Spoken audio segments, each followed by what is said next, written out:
I really very happy, great honor. You see, once more visit Deutschland. Thank you. Thank you.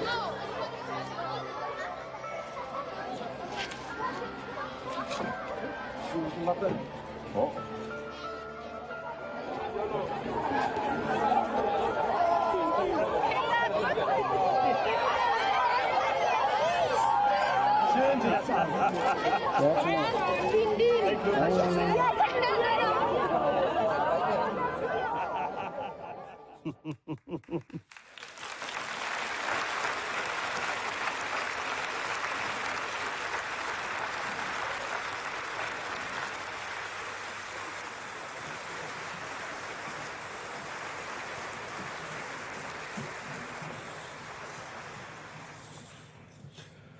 그러네, 참.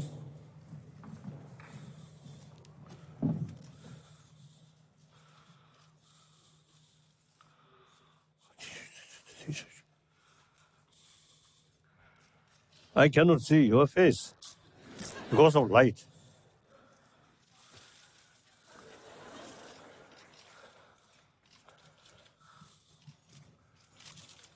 Okay. Thank you. I'll sit down.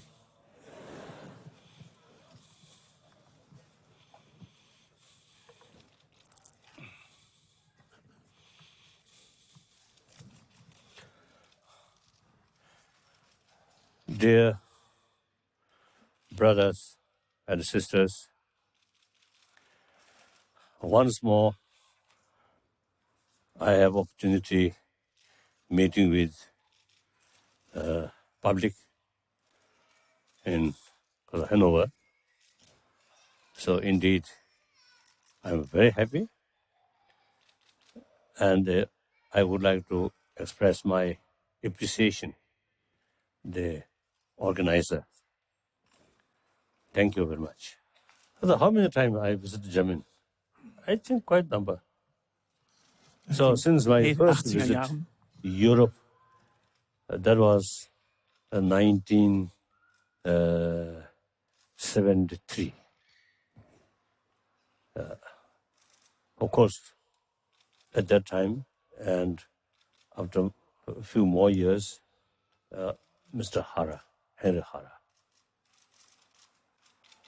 one of my sort of say, very close friend, since I think 1947, 48, like that. So,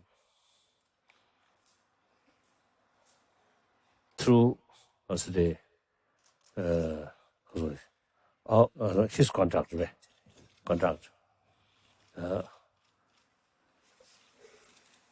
I emotionally closer this nation, Deutschland.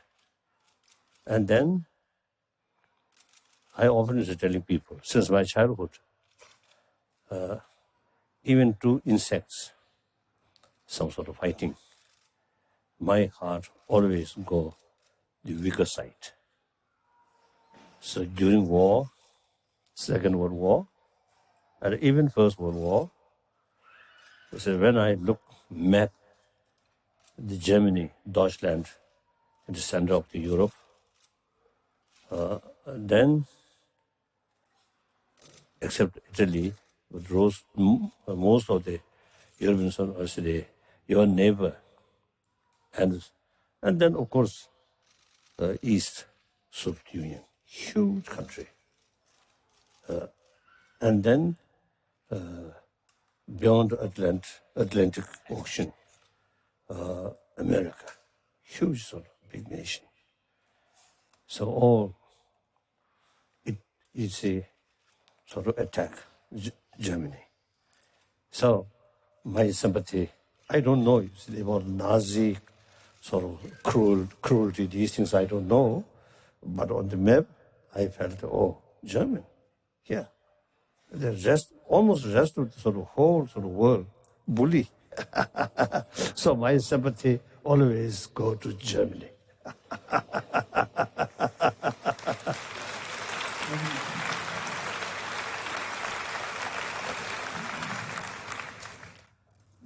modern German, I think you built from ashes of destruction of war. Now you enjoy really sort of democratic system. At the same time, economically, you see, you really built a very stable nation. So now these days, I mean, since last few years, the global economy difficulties, but you German still remain okay. So that is because of German people, hardworking, disciplined, I think realistic, and above all, German spirit. Wonderful. So so I think some way, I would like to congratulate. You see, you built very peaceful, democratic, healthy nation.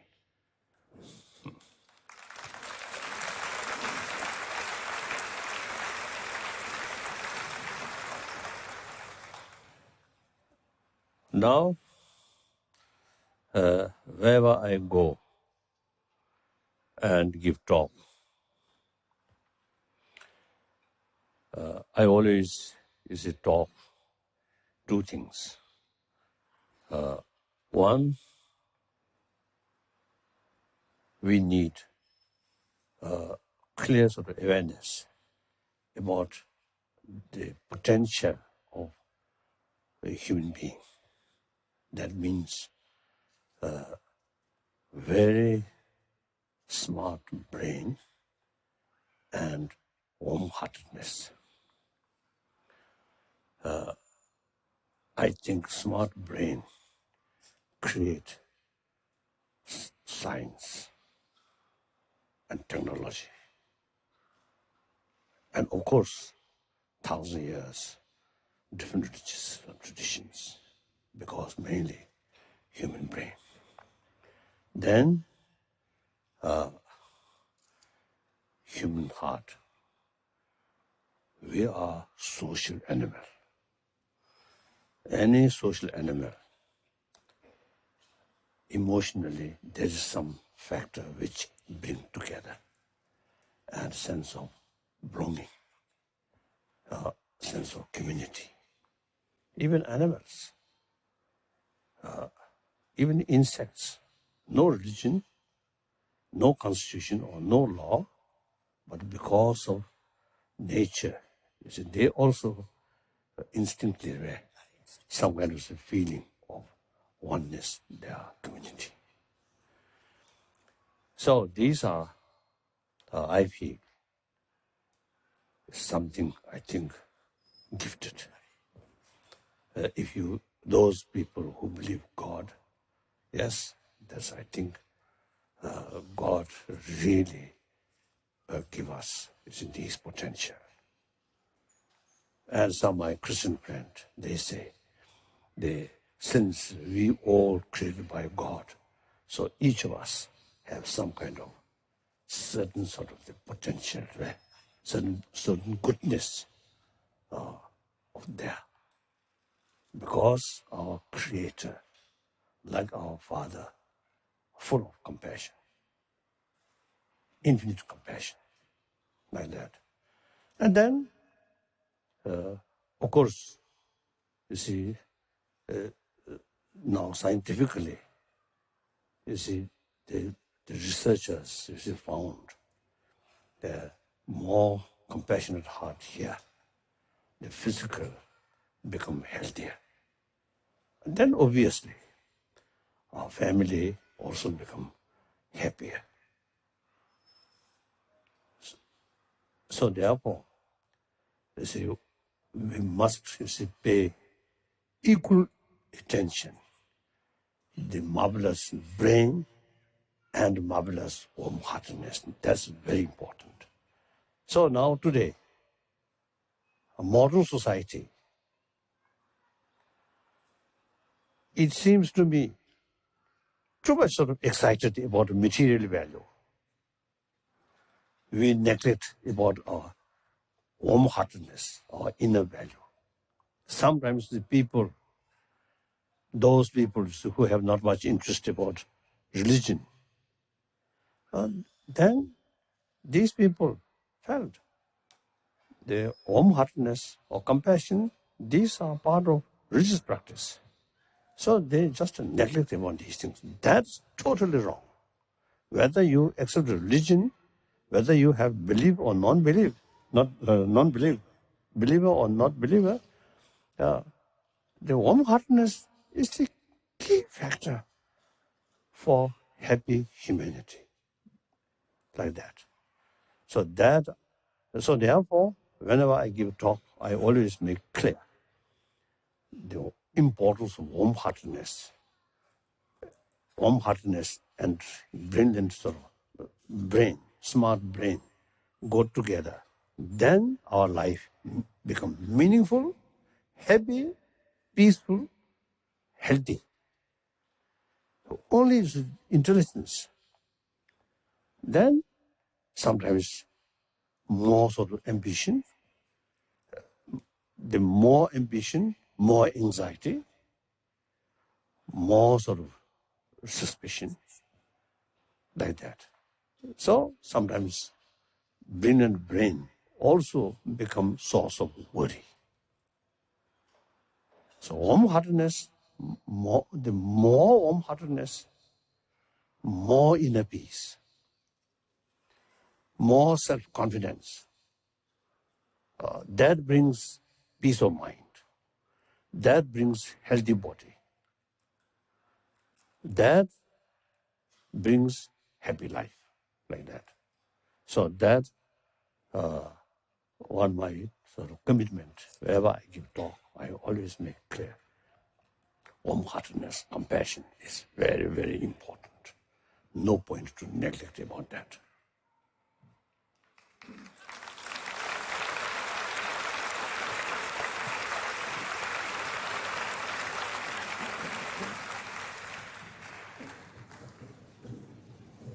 I think you should keep this.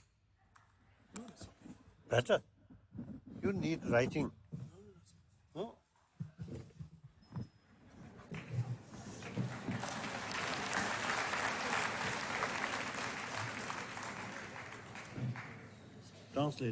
Translator, only two hands. So while you see I'm talking, you see he have to write. So that equipment, I think more I think more suitable, more however, more appropriate. The a person who have, you see, works both hands.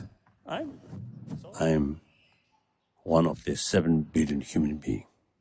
We are same. Mentally, emotionally, physically, we are same. I think particularly this case, translators sort of had and my head, I think many similarities, I think.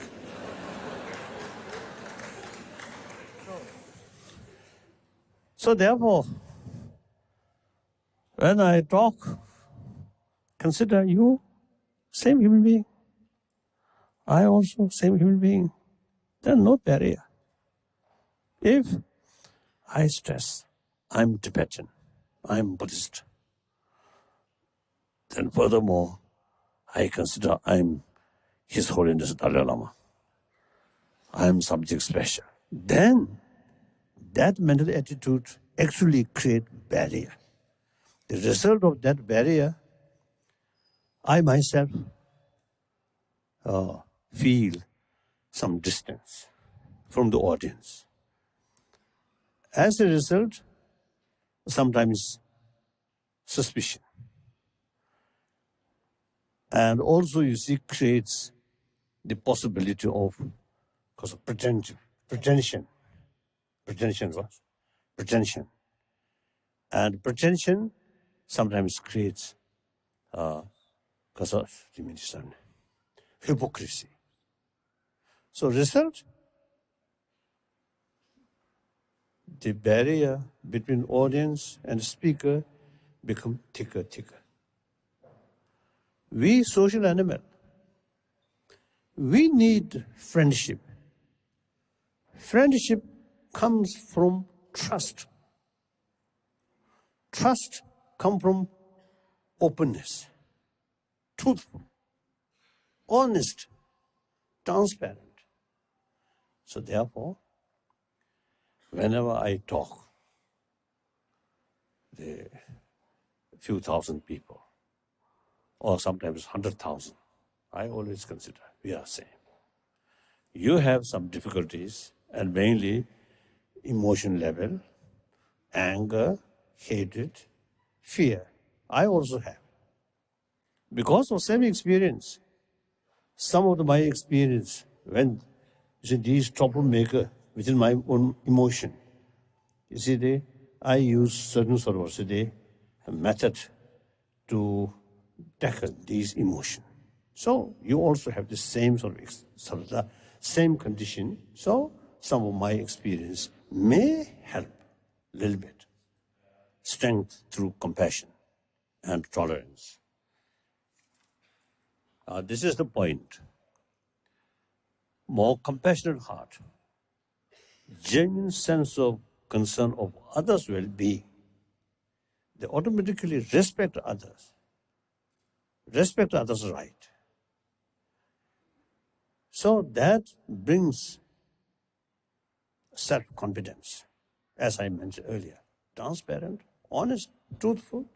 So that creates friend.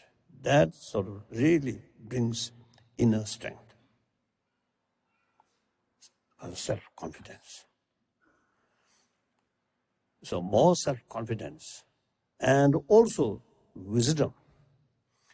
You know, the mere brilliance of the brain with negative emotion, such as hatred or sort of very strong attachment, then you cannot utilize human marvelous brain effectively, because you see, when you look things, try to know the reality, much emotion there, you can't see the reality.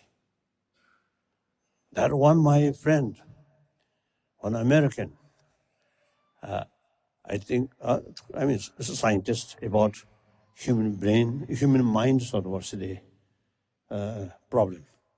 Sorry, a person who takes care several years about the human sort of mental sort of crisis or mental sort of unrest. So he told me, when we develop anger, the object which we feel angry appears very negative. But actually, that negativeness, 90% are your own mental projection. So, similarly, too much sort of attachment, that object you feel sort of attractive, that appears something very sort of positive. But essentially, large portion of percentage are your own mental projection. So it's too much sort of emotions there. While mind, much emotion, then you can't see the reality. So in order to use human brain properly, in order to see the things objectively, warm-heartedness, compassion, self-confidence, inner strength, really immense helpful to maintain peace of mind, unbiased. On that level, investigate reality, then you can see objectively. All your investigation can be realistic investigation. Then also,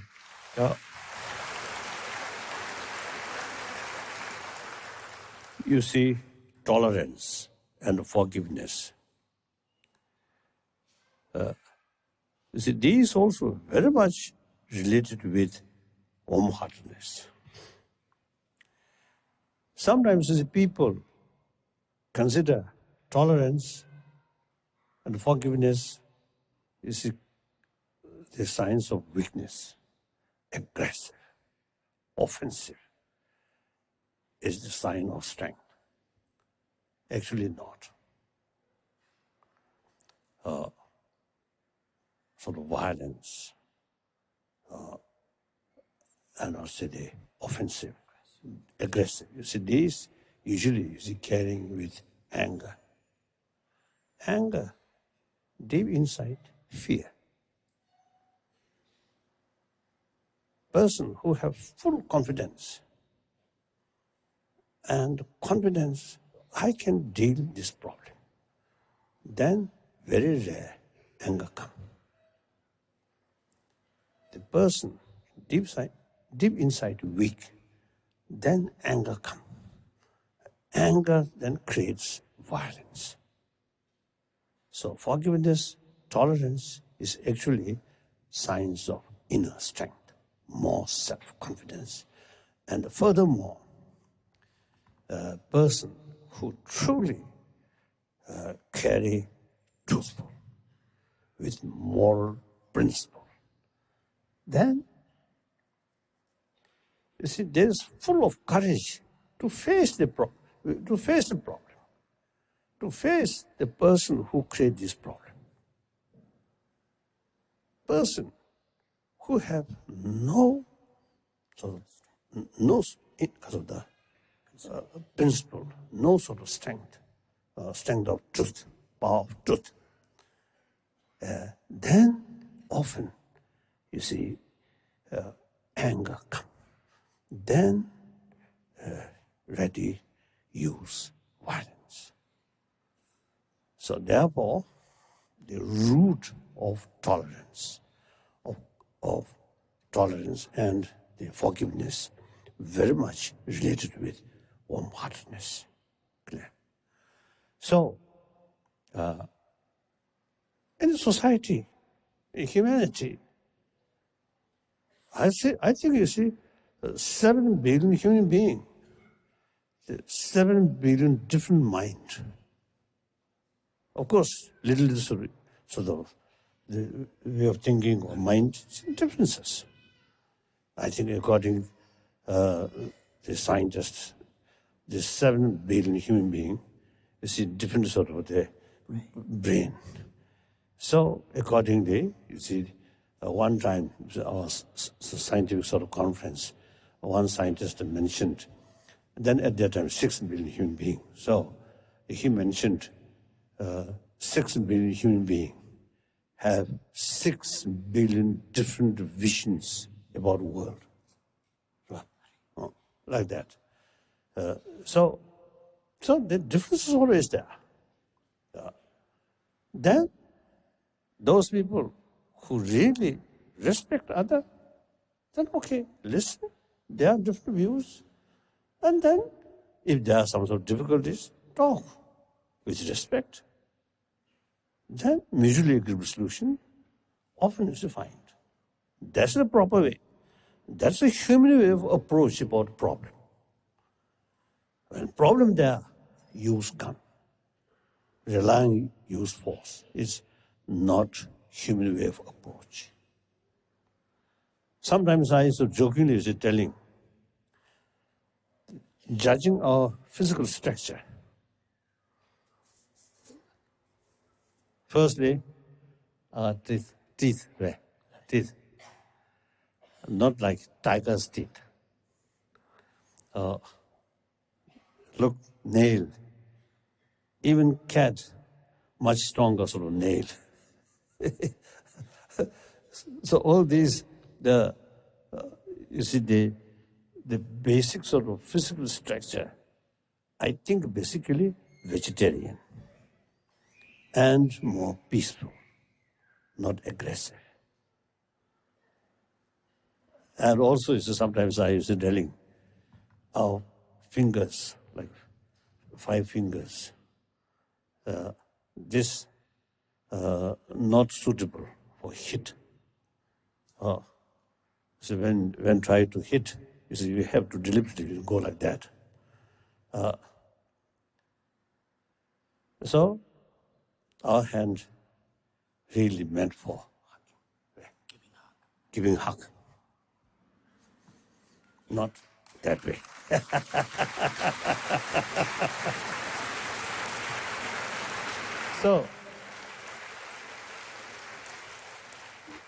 So basic human nature, I always believe gentleness. Because we born from our mother, immediate after birth, mother impress and hold and touch mother's physical.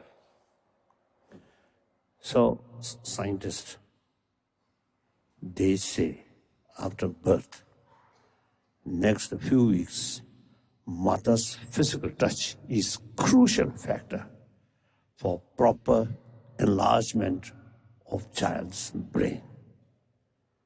That's human nature. And child abandoned by mother. Even animal abandoned totally will die. And those are the people, now for example here, few thousand people. I think if we individually investigate those individuals who received maximum affection from our mother at the young age, I think deep inside, those people are much happier, less fear, than those individuals who received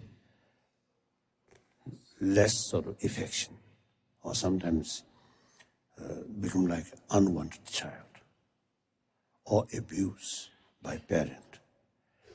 I think rest of the life, deep inside, some kind of fear and sense of insecurity there. So therefore, and then the scientist, medical scientist, now they, through their own sort of investigation, now they clearly sort of found evidence, more compassionate mind, better health. Actually, now last a few years in America, like Emory University, Stanford University, and Wisconsin University,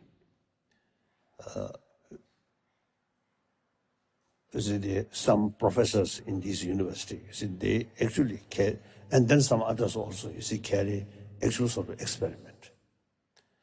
Group of people, let them carry some sort of training of mind and think more about value of compassion or love. Before they start the experiment, they check blood pressure, stress of the stress level, and some other sort of method is to test. I do not know these words. This vocabulary I don't know. So then after 2-3 weeks, they again test. Blood pressure reduce. Stress also reduce. As a result, person become much happier. After training, 2-3 weeks. Or after sort of training, 2-3 weeks, even short period. And each day, about 1 hour or half an hour, like that. So they, as a result of the experiment, they now become very clear. The more warm-heartedness here really makes tremendous benefit to our health and mental peace. And as a result, is in their contact or relation with other sort of fellow, other sort of, others also is become much happier. So these carry simply secular way, nothing to do with religion. So this shows basic human nature is more gentleness. This physical goes very well with warm-heartedness. This physical not go well with fear, anger, hatred. Some scientists, you see, believe too much anger, too much hatred, too much fear, actually eating our immune system. So therefore, we can consider human nature is more gentleness, more compassionate.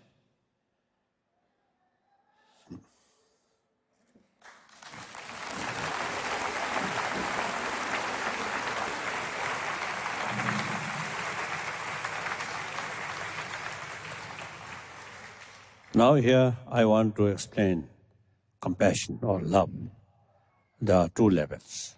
One level, biological sort of factor, biological level.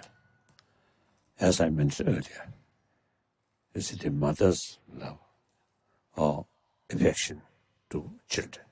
Not only human being, but also animal, birds. Small insect, I don't know. Otherwise, most sort of, I think even, I think that still I have some curiosity. Some use the turtles. The mother turtle came to beach and digging sand, and then lay down egg, then cover, then left. I think they never met their youngster. Never met. Permanently separate now. The youngsters, after aged, they themselves have to survive. No mother's care. So I often you see express, and particularly in Hawaii, so I ask if you investigate, for investigation, the mother turtle kept, and then after hatched her sort of youngster, then put together, watch or investigate whether mother show affection or youngster recognize or realize the mother and some affection. I don't think.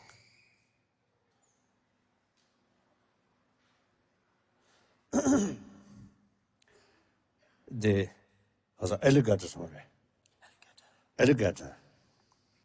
I noticed to see mother lay down egg, and after sort of hatch, mother, although you see they themselves, children, youngsters, they themselves have to survive. But mother from distance, always watching. If some sort of predators come, mother immediately come. Turtle, I don't think. Some turtle. So therefore, nature creates, you see, those sort of creature or animal or mammal whose survival entirely depend on mother's care. Then this affection comes. The youngster, their survival not depend on other, then no affection. So nature creates like that way. So we, human beings, our survival entirely depends on mother or someone else sort of care. So biologically, we have also this sort of affection. Now, if mother side, no affection, no make sort of the tireless effort. So the all strength, tireless effort from mother to protect, to provide affection, or to take care. It's because of affection. Clear. So these are naturally, because of the part of nature. Nature is to provide that way. So therefore, the one affection, one level of affection is biological factor. That, however, limited, biased. That affection very much related or very much oriented about others' attitude. Now, another level of compassion or affection, that only we human beings can do that, not other animal. That limited, biased sort of affection, biological factor, that's common with human beings, other mammals, like dogs or cats or some birds like that. Now, unique thing about human compassion, now that use human intelligence.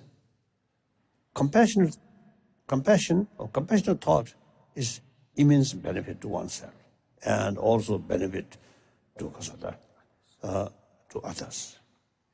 And we are social animal. Therefore, these things are important. Through that way, with help of intelligence, then our loving kindness or affection then reach another level.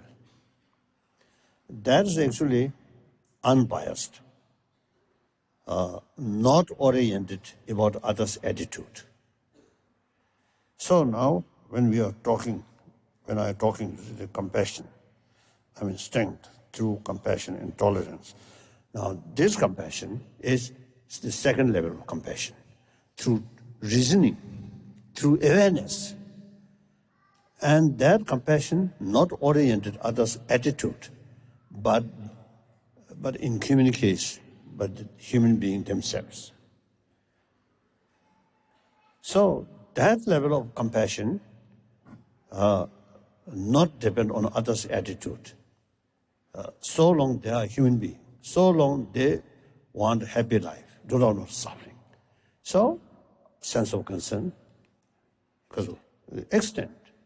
So, that kind of the compassion can extend towards our enemy. So now here, only I'm going to teach one thing. Yes. Now, the forgiveness. Forgiveness. Also, you see now the distinction. Action, the other sort of, for example, the troublemakers, their action, and the troublemaker themselves. Two levels. As far as their action is concerned, if you see their action, the wrong sort of the action, or because of the harmful action, destructive action.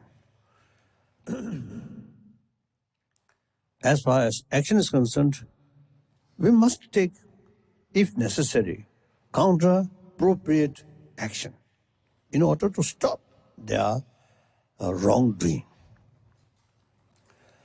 But the actor is concerned, the troublemaker themselves, still human being, still sentient being. So still human brother or sister. So on human level, still we keep sense of compassion. So for real meaning of forgiveness, not accept their wrongdoing, but not let hatred or anger towards the person. That's the real meaning of forgiveness. So, the practice of forgiveness very much related with genuine compassion. So that is about, you see, the basic human value. And then second, my commitment is promotion of religious harmony. That subject now deal with motivation. I am a Buddhist monk. I am one of the believer. So it's really very sad. Not only past history, but even today, some conflict in the name of religious faith. Look, within Islam, Shia, Sunni conflict.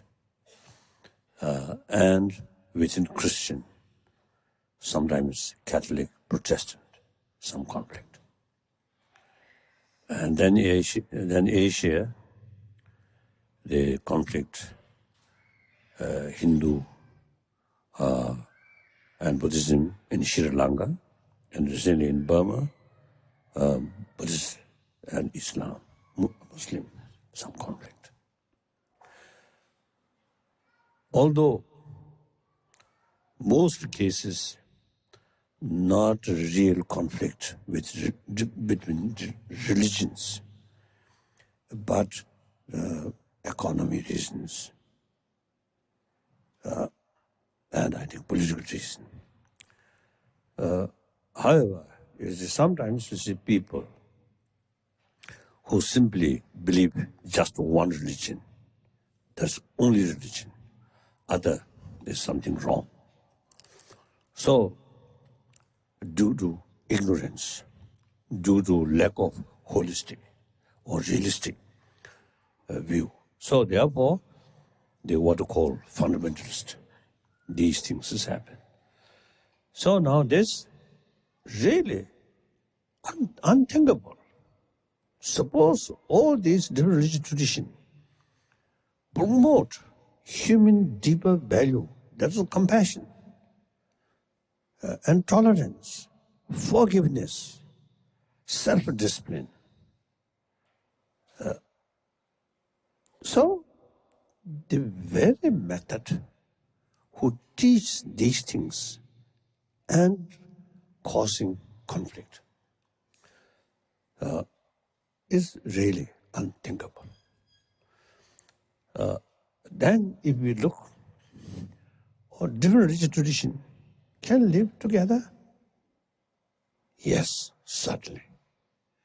Firstly, whether we like it or not, last over 4,000-5,000 years, already different religious tradition already there.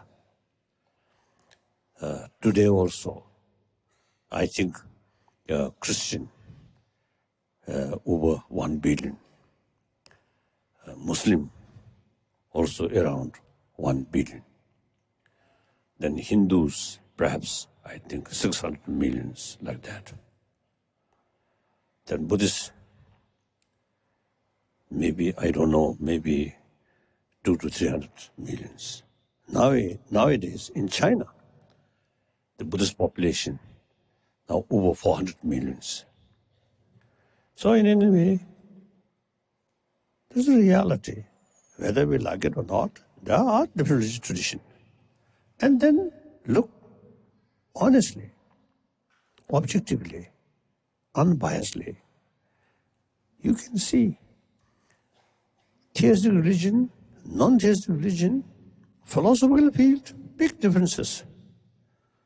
But all carry same message of love, compassion, forgiveness, tolerance, self-discipline. All carries same message. And different philosophy is necessary. Different time, different location, different sort of circumstances. So, different mental disposition. Therefore, is a different philosophical views. This is simply different way of approach to promote this basic human value.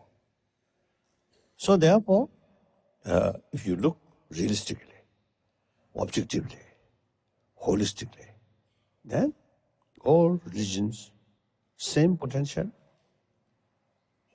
immense help to humanity. So then we can develop mutual respect, mutual understanding. That's the basis, a genuine harmony among the religious tradition. Now, I think 86 late Pope, I usually call Polish Pope, you see, he initiated the RCC meeting. Many major religious traditions representative or had sort of meeting together, participate. And then also German Pope, the previous one, who he he sort of mentioned faith and reason must go together. That's very true. Why we need faith? Reason. Without a reason, then it becomes blind faith. But with reason. And some people feel science and religious faith is some sort of cannot go together. But that's wrong. Science investigate, use reasons, and mainly field matters. Religion, faith, not related with matter, but our mind, emotion. So we need both material value, internal mental value. So religion means promotion of inner value. Science, promotion of material value. We need both. Simply different field. Nowadays, later part of 20th century, at the beginning of 21st century, more and more scientists now paying deeper attention about human mind, about human emotion, how to tackle human emotion, as I briefly mentioned before also. So it comes closer, like that. So, as a Buddhist monk, I totally committed promotion of religious harmony. So, brothers, sisters here, these two things, promotion of human value, promotion of religious harmony, each individual's sort of capacity. You see, you can make contribution, promotion of religious harmony, promotion of human value. So, that's my talk. Now some questions.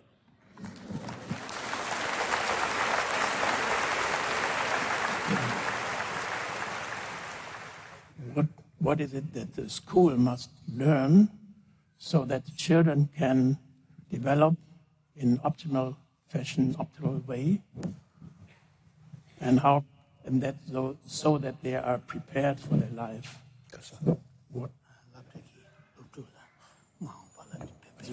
Was muss Schule lernen, damit Kinder sich optimal entfalten können und auf das Leben vorbereitet sind? So, the proper way, effective way, promotion of human value is through education. So the secular education field, any sort of the religious teaching, sometimes inappropriate. And practically also is difficult, like India or many other countries multi-religious community. So, if the moral ethics sort of teach on the basis of religion, then more complications. And then, obviously, according to some sort of report, out of 7 billion, over 1 billion, they are formally mentioned they are a non-believer. So, difficult. Therefore, the realistic way of approach to promotion of human value is secular ethics.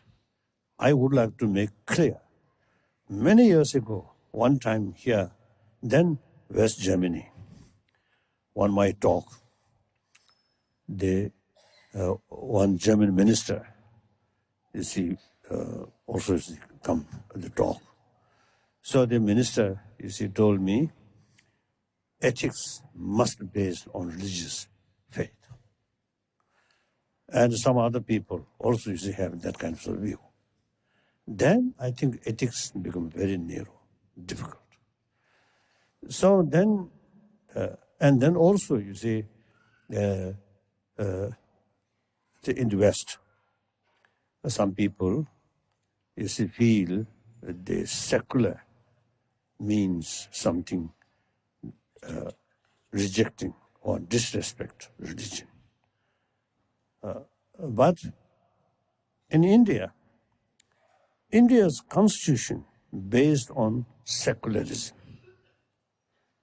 So, secular, not at all disrespect religion, but rather respect religions, all religions, no preference, this religion, that religion, that religion. And then also, according to Indian understanding about secular, also respect non-believer. And over 3,000 years, that concept there. So secular, respect all religion, and also respect non-believer. So that, I think, very fit now modern time, in modern education. So secular way, or secular, these ethics, mainly biological factor and human intelligence apply further support, the further enhanced. Therefore, we must promote secular ethics through secular way. That's very fit in secular education field. That can be universal. So then, firstly, more explanation about emotion, about mind. That information much available in ancient Indian thought. So many scientists from the West, some Germans,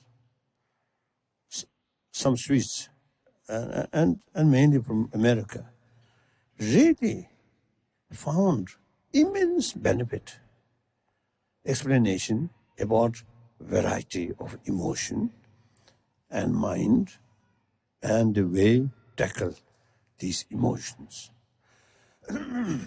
So therefore, these we can use as a material for secular education. What is secular? I mean, method for secular ethics. So that we can, we already now working, try to draft one text or material which can fit in secular education field. In India and also in America, we are working. I think within 1 year, I think available.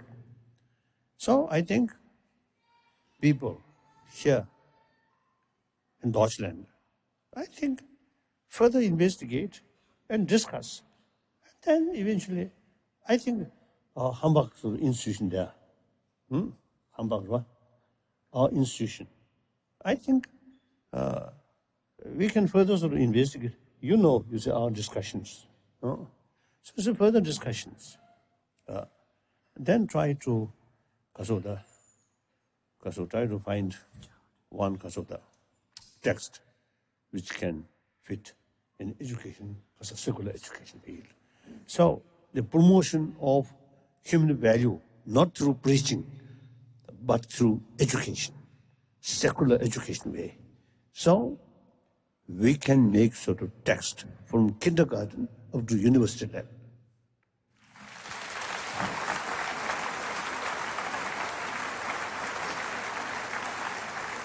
People, through secular education, once they convinced fully about this deeper value, then religious practice becoming more serious, more sort of sincere. Otherwise, sometimes religion become like lip service. Sometimes I boldly sort of express, sometimes religion teaches us hypocrisy. Saying nice things, but not much practice.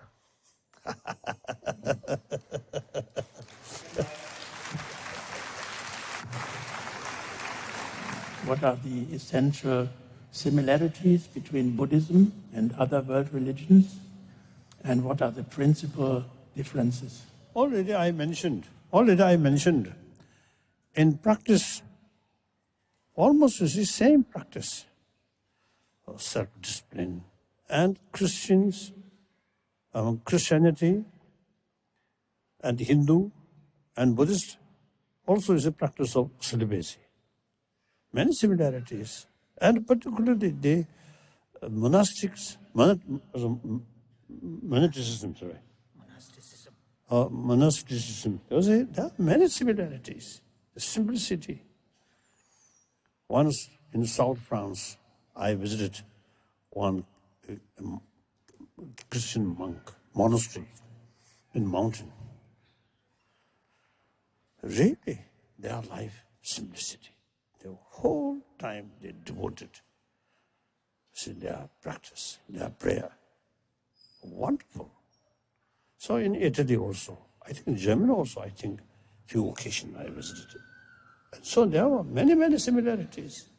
In the philosophical field, big differences. Basically, I think basic differences, concept of creator and self-creation. Big differences. Then, as far as philosophical different view is concerned, within Buddhism, Buddha himself is told different philosophical views. Because it is necessary among his own sort of follower, there are different mental disposition. So, according suitability to different mental disposition, is a Buddha deliberately taught different philosophical views. So same purpose. And come from same teacher. It's very clear. Sometimes I telling people, Buddhist audience, I telling Buddha's own word contradictory different philosophies there. This is certainly not due to Buddha's own confusion. Nor he deliberately tried to confuse among his followers' mind. They because of Guyukhaya. To get What disease. Disease, to get disease. No, certainly not. That's why. This is necessary. Different mental disposition of different person. So, therefore, we can easily understand. You see, on worldwide, global level, there are many different traditions, different philosophies. It is necessary. All, you see, aiming to promote human compassion like that.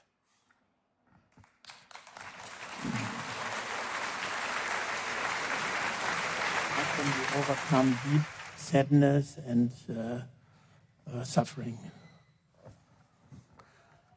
I think a simple way tranquilizer, sleeping pill, and then German wine.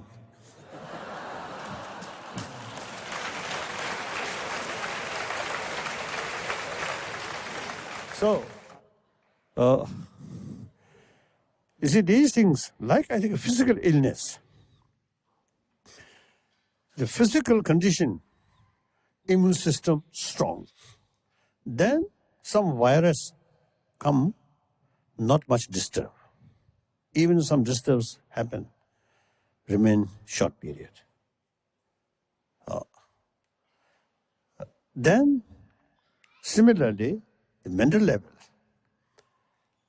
basic mental attitude strong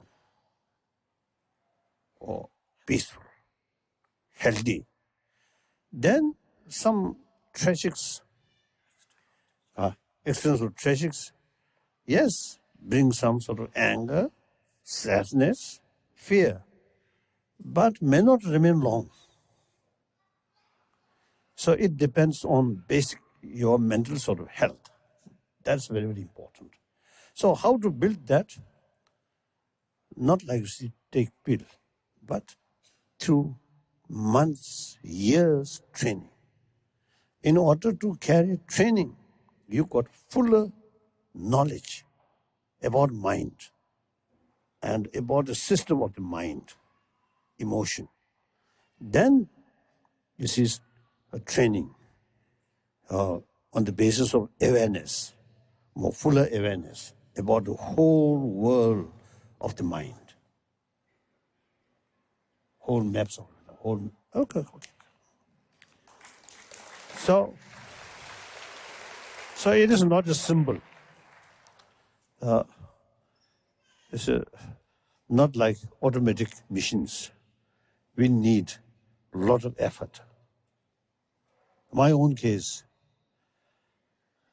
I think around my age, 14, 15, then I developed some serious sort of interest about study and also practice.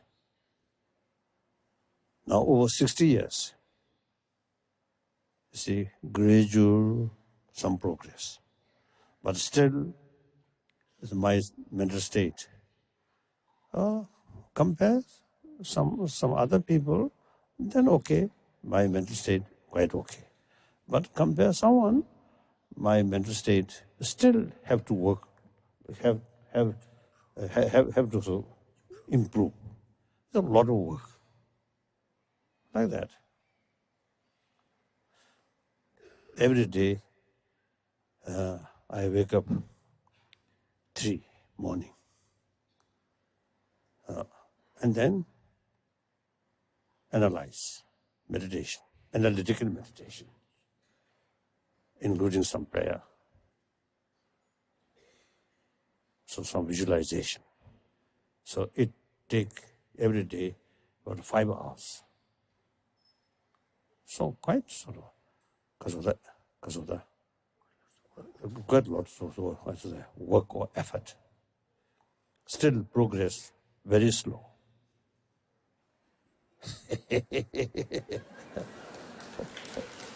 Not like jet. Jet very quick. So my progress, like you see, walk. It takes a lot of time.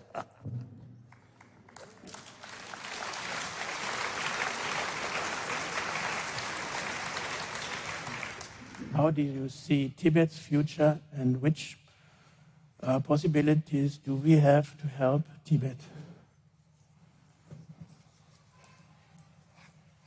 I think Tibetan problem, not due to civil war or some conflict within ourselves, no.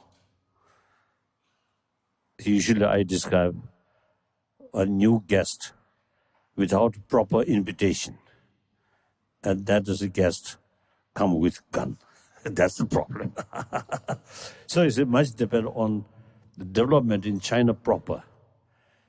So last over 60 years, Chairman Mao's era, Deng Xiaoping era, Jiang Zemin era, Wu Jintao era, there are differences changing.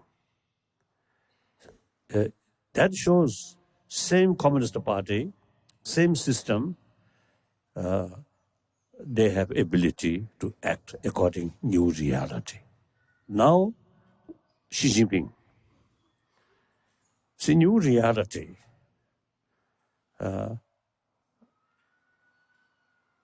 I think China, People's Republic of China, population 1.3 billions, and historically Buddhist country. As I mentioned before, today Buddhist population in China over 400 millions. Many of them follow Tibetan Buddhism. So that big country, still part of the world. So world trend go more for because of the democracy, openness, freedom of press, freedom of sort of religion. That is world trend. So you see, that huge country which have, you see, great potential to make significant contribution for global level. Now that also, you see, have to go along the world trend. Cannot go this way. So many leaders, new leaders, you see, they already, you see, they acknowledge, you see, some of their past sort of policy are mistake. You see, thinking, reviewing. So there's sign for hope, like that. And then Tibetan spirit is concerned, very strong, more suppression, stronger the spirit. I think so. There, and then I always is telling, go to Tibet, a different part of Tibet, and you yourself, you see, look and analyze the situation. Then, if some Chinese willing to listen, tell them your impression and your knowledge, understanding. Then also, you see, outside the world, also you see, tell the truth. Sometimes in many years, I sort of express, you see, go to Tibet, quite expensive, but there's one method: you can borrow some money from your friend, and then once you reach Tibet, anyway you can buy some antiques, some dirty Tibetan articles. Then you can sell a little bit higher price, so you can pay back.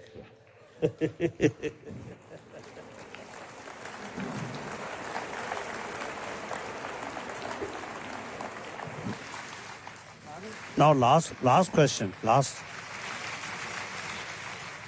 So there's a growing consume of media within the children.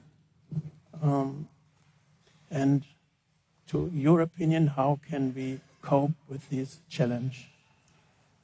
Just at the press meeting, I told, actually, you see, whenever I give talk with media people, I always mention these two things: promotion of human value, promotion of religious harmony, and the media people also very heavy sort of responsibility, and they have great potential to educate people. And then I think those producer about the internet culture, these missions. I think some sort of stories about value of compassion, forgiveness, and sort of harmfulness about sort of fight, violence, I think can be One time I remember, I think one Sweden company, usually you see produce some toys of children. So they, I think around Christmas area or 1 year, Christmas area or something, you see they decide they will not, for a certain period, they will not produce some sort of also the toy which is related with violence. So I think promotion of these sort of value, I think every people, media, business, of course educationists, all have this sort of responsibility. So in order to sort of build happy century, peaceful century, ultimately compassionate century, it's everybody's interest. Everybody have some sort of, how should they, potential, make some contribution. That's important. Then last, I usually describe myself as far as socio-economic theory is concerned, I'm Marxist. The main reason what I have some more attraction about Marxism is equal distribution. For first, you have sort of heavy work. Then, although you have no work here, but this is some.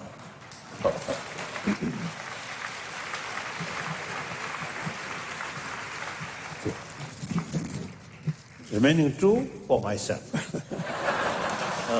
My companion, this monk, without much hard work, but exploit our sweet. So, thank you. Good night. Vielen Dank. Guten Nacht.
Geshe Gendun Yonten, Gendun Yonten, the word Sehr